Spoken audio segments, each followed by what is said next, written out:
Hi everyone, and welcome to your online audio recorded lecture for week number 2. We are going to talk about psychiatric emergencies again this week. It's a continuation from last week's lecture. In this week's lesson, we will cover schizophrenia, substance abuse, eating disorders, and suicidal ideation. If you have any questions from week 1 material, or you have any questions from this week's material, please jot them down and we can discuss them in week 3 in class. We will start today's lecture by talking about schizophrenia. Insanity, psychosis, madness. It's a label of a chronic psychotic disorder called schizophrenia. The typical onset is adolescence, young adulthood, and oftentimes males will get schizophrenia more than females. It is one of the most severe of all mental illnesses. Diagnosis is made when symptoms persist for a 1-month period, but there are continuous signs and disturbances for at least 6 months. There can be both positive and negative symptoms associated with schizophrenia. Some positive symptoms include delusions and hallucinations. Some of the negative symptoms include alogia, considered form of aphasia or lack of speech, anhedonia, an inability to experience pleasure, flat affect, and avolition, which is low motivation. I have included here a YouTube video that I would like you to watch on schizophrenia in the bottom right-hand corner of the screen. 25% of all hospital visits are associated with schizophrenia. It is devastating for families. Premature death can occur from homelessness, poverty, poor health maintenance, and social and occupational life. Usually, there is a prodromal phase before full-blown symptoms. When we talk about gradual versus abrupt onset, when the onset is gradual, it's usually more severe and chronic in regards to its illness. But when the onset is abrupt, with things like hallucinations and lack of function in a previously normal person, there is usually better long-term outcomes for those patients.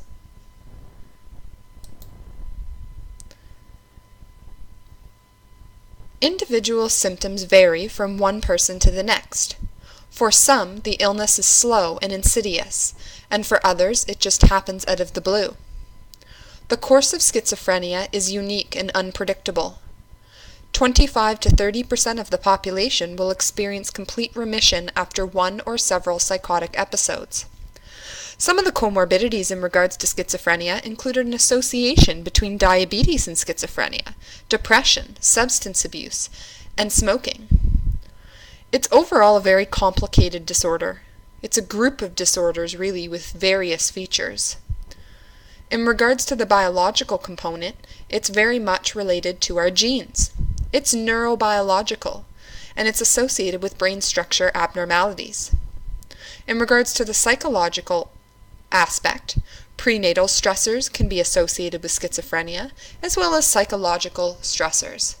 I've included a great 15-minute YouTube video here on schizophrenia that I would strongly suggest you watching. Neurotransmitters, pathways, and receptors. Hyperactivity of the mesolimbic tract, the dopamine mesolimbic tract, related to positive symptoms which regulate memory and emotion. Hypoactivity of the mesocortical tract, related to the negative symptoms and cognitive impairment. It does not result from dysfunction of a single neurotransmitter. It's usually multiple.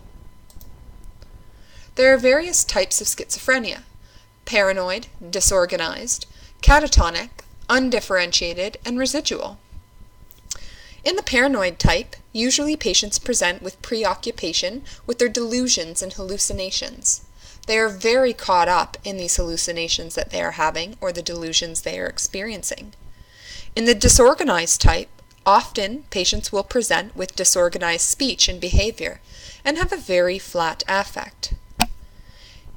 In the catatonic type, they usually have 2 or more of the following: motor immobility, stupor, excessive activity, extremely negative. They might have some posturing, some prominent mannerisms, and some grimacing in their facial expressions. They may also have involuntary repetition of their actions. Then there's the undifferentiated type, meaning it basically doesn't meet criteria for any other type of schizophrenia. In the residual type, there's an absence of delusions, hallucinations, speech that is disorganized. Negative symptoms of schizophrenia, though, really persist in this residual type. They often have odd beliefs and experiences in life. So, just popping back here. So going back to the symptoms of schizophrenia, we'll just review the positive and negative symptoms. So the DSM criteria for diagnosing schizophrenia include specific symptoms, duration of the symptoms, evaluation, and elimination of other disease processes that could be causing the symptoms overall. There are positive and negative symptoms associated with the disease process. When we talk about delusions, we may talk about grandiose, so the belief that one has exceptional powers, wealth, and skill. Nihilistic, that's the belief that one is dead. Persecutory delusions, the belief that one is being watched, ridiculed, harmed, or plotted against. And then we have somatic, beliefs about abnormalities in their own bodily functions. In regards to positive symptoms, which again is an excess of normal function, we also have hallucinations. These can be very perceptual experiences. They can occur with or without actual stimuli within the environment. And when somebody has hallucinations, they can either be visual, which means they're seeing something that's not there, or it can be auditory, so they're actually hearing something that's not there. When we talk about the negative symptoms of schizophrenia, we talk about less than normal functioning. So with positive, we have more than normal functioning. With negative symptoms, we have less than normal functioning.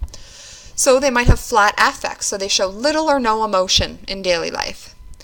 They might have limited speech and difficulty saying anything new or carrying on a conversation with somebody.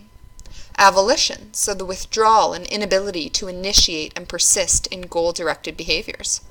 Anhedonia, an inability to experience pleasure in life. And ambivalence, so that's like the concurrent experience of opposite feelings, making it really just impossible for them to make a decision. The next slide is for those of you who are more visual. It just gives you a visual option of looking at the positive and the negative symptoms of schizophrenia. So before we move on to our next topic, or the actual treatment and assessment in regards to that patient, I have a question for you. So which of the following is considered a positive symptom of schizophrenia?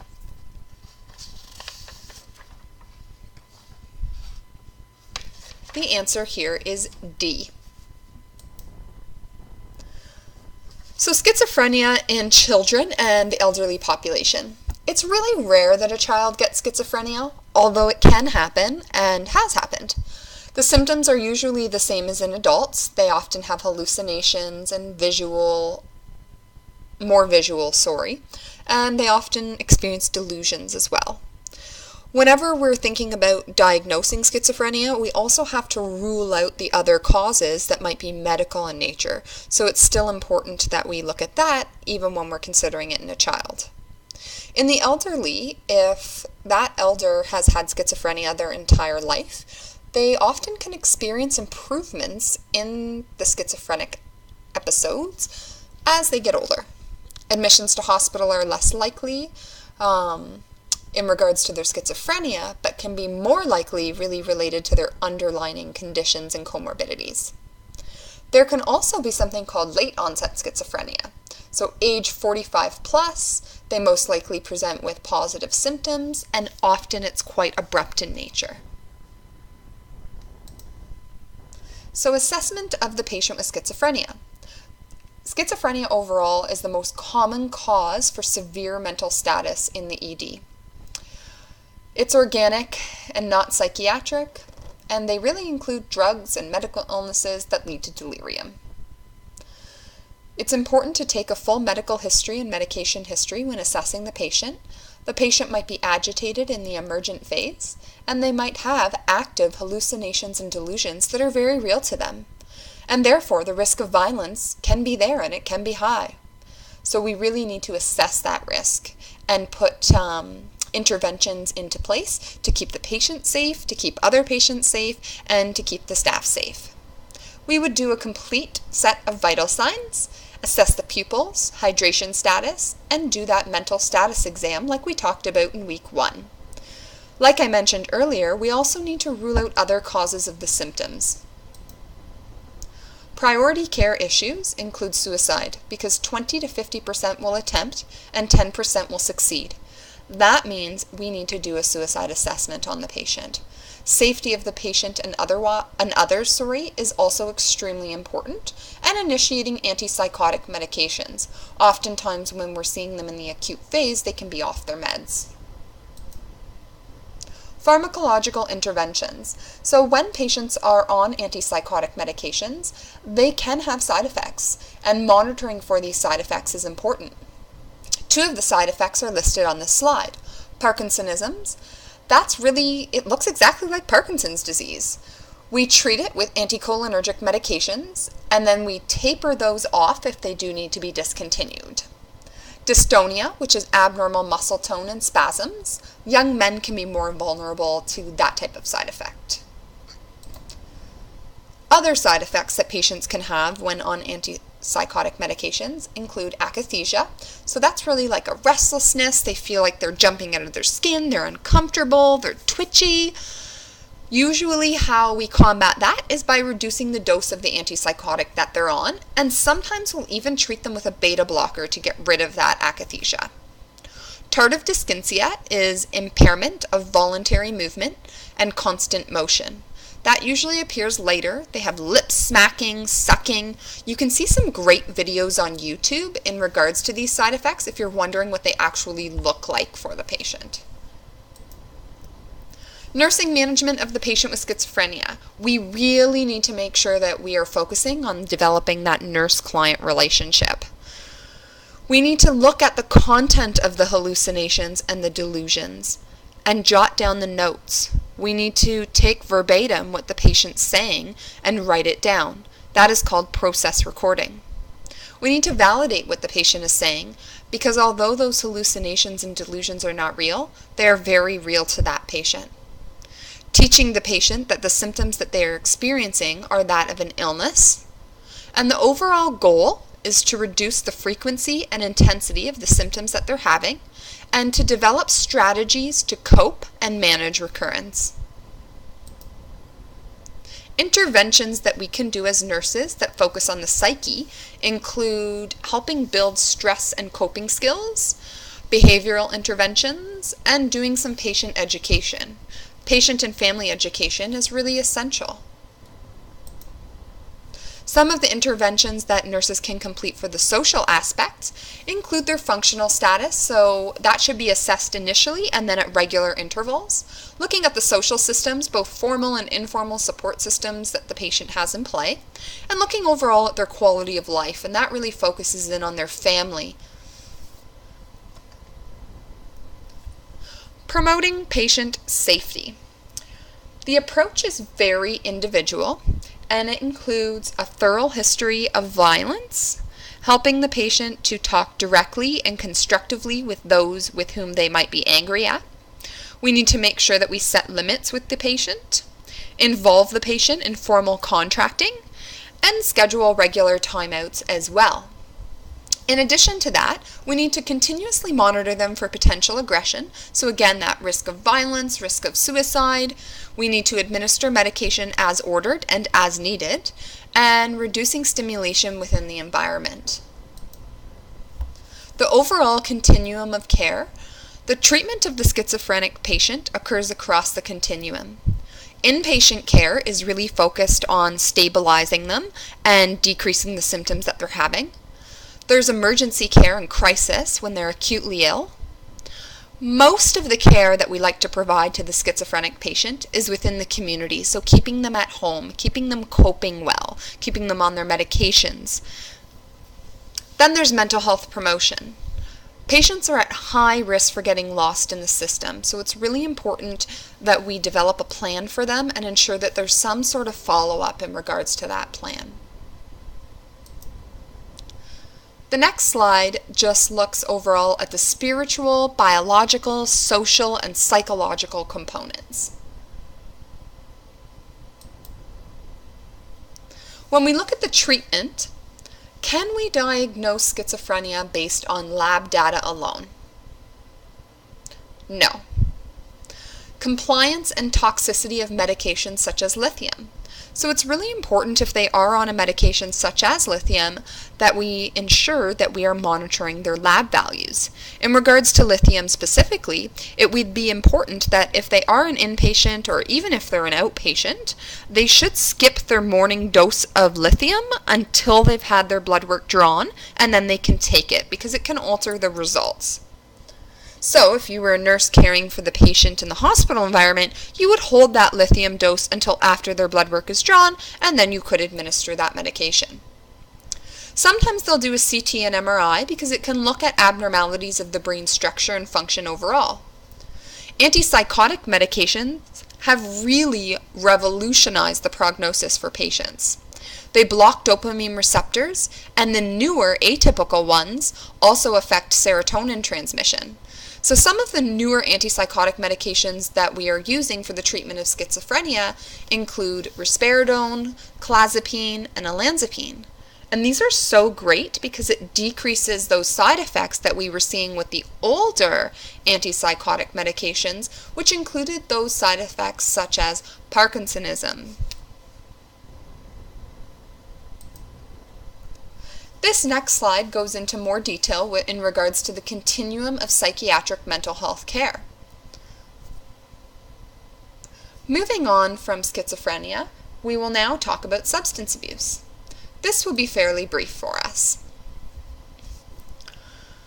Substance abuse is known as the non-medical use of pharmaceuticals. Assessment is really important, and some of the assessments that are done on an emergent basis include assessment of airway, breathing, circulation, neurological exam.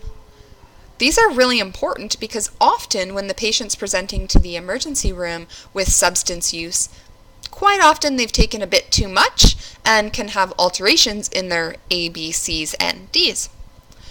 Medical treatment of withdrawal and overdose is really important, so knowing those medications that you would administer if a patient has used a substance that we can counteract with a medication would be important. For example, for an opioid toxicity or overdose, we could administer Narcan. Alcohol is another substance that we often see used in the emergency room. Alcohol withdrawal is also commonly seen, and therefore knowing and completing a CWA assessment is essential. Please take the time to look at the Women's College Hospital site shown here in purple. It goes over what the CWA assessment is and how to assess it. You are not required to memorize this assessment. Oftentimes it is available to you within your documentation. However, it's important to know that the CWA assessment is good to use for alcohol withdrawal, and it does really narrow in how we're going to treat that patient. We will now move on to eating disorders. Specifically, we will talk about anorexia. Anorexia is characterized by severe weight loss to the point of significant psychological consequences. Some of the physical characteristics that we see are excessive activity, denial of hunger, asexual behavior, and weight loss methods. Some of the psychological characteristics we see include dependency, developmental immaturity, and obsessive-compulsive disorder. It's thought to result from psychological, biological, and societal stresses. Malnutrition can cause protein deficiencies and affect the heart. The patient may have tachydysrhythmias. They could have bradycardia, orthostatic hypotension, and a low potassium. GI system effects include constipation, delayed emptying, and the risk for suicide is really important to assess. The assessment of the patient and treatment for the patient with anorexia is as follows. We need to look at their overall appearance. Give them that quick scan head to toe. Do their vital signs. Sometimes we might expect to find a low temperature. They might have some peripheral edema and thinning hair. We definitely need a complete blood cell count. Assess for electrolyte imbalances. Assess for arterial blood gases. Complete a urinalysis and ECG. Do a chest x-ray for possible rib fractures, and complete a suicide assessment. Treatment includes rehydration in the emergent phase, correcting imbalances in electrolytes in the emergent phase. Consults with whom? Usually, we like to consult dietary/nutrition and psych, and then also social work is a great idea. There are no specific medications to treat anorexia. Bulimia is another eating disorder that's characterized by binge eating followed by self-induced vomiting, and you can briefly review bulimia on page 680 of your Emergency Nursing Principles and Practice, 6th edition by Sheehy. Suicidal ideation assessment. So this isn't really specific to anorexia. It's specific to suicidal ideation and assessment as a whole. So people at risk for suicide can present with a variety of complaints. They might have mental health disorders that are underlying. They might have an issue with substance use or abuse. There might be some physical abuse, domestic violence, or sexual assault going on. They might have a chronic illness that is leading them to be depressed and suicidal. Or they might have a situational crisis, such as a recent loss in their family. The assessment for somebody who may present with suicidal thoughts or plan include the following. We want to know, do they have any risk factors associated with suicidal thoughts? Are they greater than 65 years old? That increases the risk. Are they widowed or divorced? Do they live alone? Do they have life stressors that are really recurrent? Do they have access to weapons? So do they have the means to carry out a plan? Is there any family history of suicide? Have they themselves previously attempted it? And do they have any underlying mental health disorders? If so, what are they? How are they treating them? And are they on their medications? Last week, I introduced you to the Sad Person Scale. This is a scale that can be used for depression. Treatment for suicidal ideation includes safety planning. We need to make sure that the patient is safe. Do they have follow-up? If not, let's get them some follow-up within the community. We need to contract with them. Patients may need to be closely supervised and watched in the emergency phase. Sometimes patients who present suicidal to emerge are able to go home with their families as long as there is a clear treatment plan in place. Other times, they might have to be placed on a form. We did talk about forms last week in class. Please review last week's lecture as a reminder. And that is basically it for this week's class. Next week's class, that's week 3, May 23rd. We will look at the neurological system. We will talk about neurological emergencies, part 1 of 2. And we will focus on headaches and migraines, seizures, Guillain-Barré syndrome, and meningitis. This is included in Chapter 33 of your textbook. On the Blackboard shell, under Week 2, Lab Material, I have posted for you a Word document. Within that Word document is a link to a video. That video is a patient scenario, followed by a set of questions. Because we missed lab this week, it is expected that you review the video, catch up on the questions, and we will talk about them in class next week. So please bring the completed Word document with the questions to class next week for review. We will also do a quick mental health scenario in lab next week and do a short neurological case study as well. Now what? So this week in class, we missed the big lab component, which was headspace theater. So we will do this next week. So again, like I mentioned in week 1, I'll be looking for some volunteers to do some theatrics in class. In addition to that, for lab, like I had just mentioned, you need to complete that Word document online. So have a great long weekend, and I will see you next week.